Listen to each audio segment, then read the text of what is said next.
Hello and welcome to yet another video, and in this video it is something different and also a little bit special because if you've been a follower for a little while now, you probably know that once in a while I make these budget photography videos, where I take you guys out for like landscape photography, cityscape photography on a budget, where I would usually have this under 100 euros or under 50 euros or 175 euros camera setup.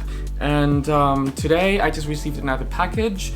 This is actually another budget camera that I'll make a video about later on, after I fully tested everything out and maybe do another episode of budget photography. But this is a 50 euros camera. It's the Nikon D5000, and it's actually one of the cameras that I really wanted to get when I first started photography. So yeah, without further ado, let's get into the video.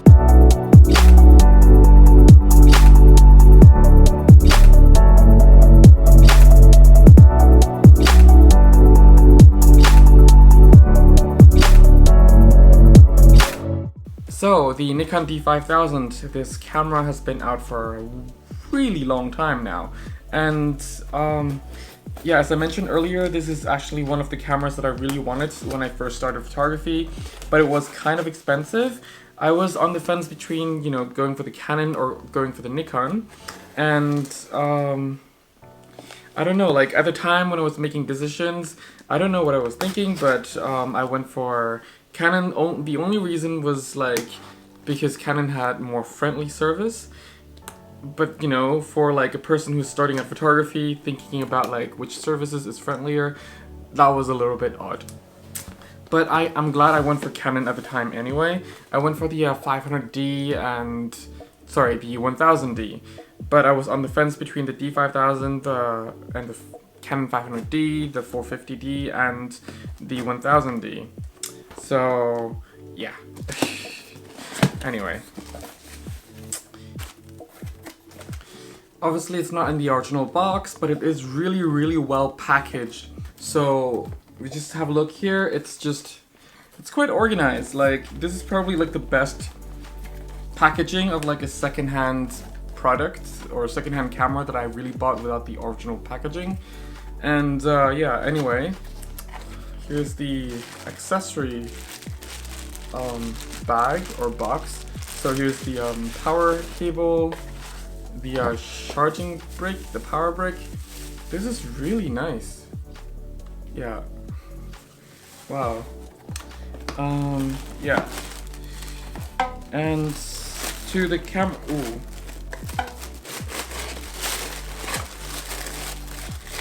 Oh wow.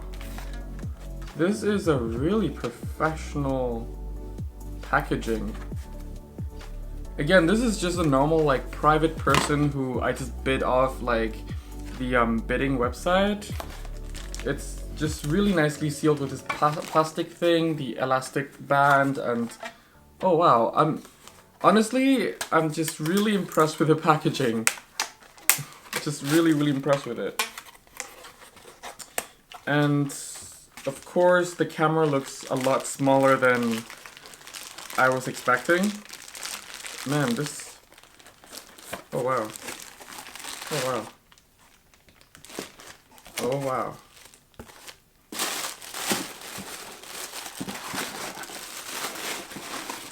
Like, back when I was a lot younger and was starting out with photography, and when this was still brand new and just came out, oh man, this was really big in my hand. And now this just feels so tiny in my hand. Just really tiny. And yeah. Is the battery inside? I hope there's... Oh yeah, there is a battery. Oh yeah, was just getting a bit of like the last bit of tape out. But yeah, the original battery, I am sure the juice does not last as long, but you know, this camera doesn't really consume that much power in the first place. Man, the grip is really tiny. And here is that 2.7, I believe it's a 2.7 inch articulated screen. It's really fully articulated, which is great. A lot of people complained about having it rotating down, but honestly, like the trick of having it down is so that if you're taking selfie and looking at the screen, when you look down, there's like this illusion of like looking into the lens. Not an illusion, but like it's more convincing that you're actually looking at the lens versus if you were to have like this display flipping out sidewards or upwards. So yeah. Wow, this is really neat and clean. And this camera doesn't come with any battery juice power, so I'll have to actually test it later. But yeah, wow, this is actually finally in my hand. I wouldn't really imagine that one day I would really own the D5000. I mean, of course, nowadays I actually do photography and filmmaking professionally as well, but you know, like, because when I was a lot younger, this was like one of the cameras that I really wanted to have. But regarding the budget photography series, this will definitely be one of the cameras I used in my budget photography series.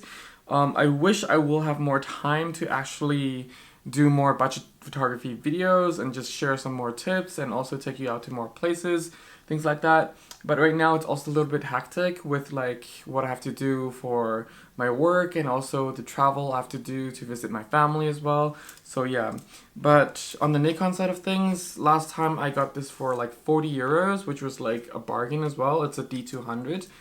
Obviously this is a more professional camera in terms of the construction itself. But also on the other hand, this has a newer technology, will take better pictures.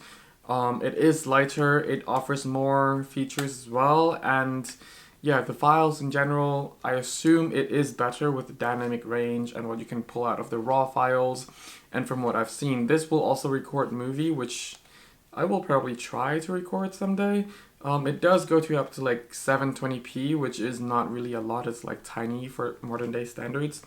But who knows, maybe I'll do something with the movie someday and just show you guys. Maybe I'll do like a budget filmmaking with this 50 euros camera.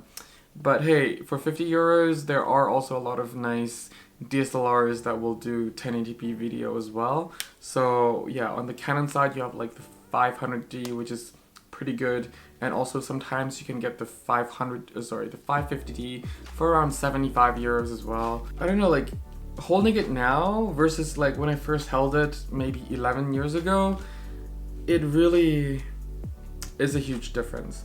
11 years ago, I think I was in 7th grade. I was in 7th grade holding this camera in store. Anyway, this camera, if you want to know a bit of specs, which I actually don't know a lot of, it has sensor cleaning compared to like the older secondhand DSLRs. It has a live view, it has video recording, it has 12 megapixels, which is 2 higher than this, and I just took the eyepiece cover off. But yeah, I wish I could just show you a bit more, but the battery came in dead. So yeah, I think this is the end of this video for now. Definitely stay tuned for a next video about this camera as well. And yeah, if you need a free photography guidebook, it's linked down in the description below. It's mine, it's absolutely for free, and it's on my website. You don't need to submit your email address, just click and download. No need for submitting any information at all. It's absolutely for free, and I will not send you any newspaper crap, don't worry, or newsletter. Anyway, that's it for this video. Thank you very much for watching. Stay safe, have fun shooting. Bye for now.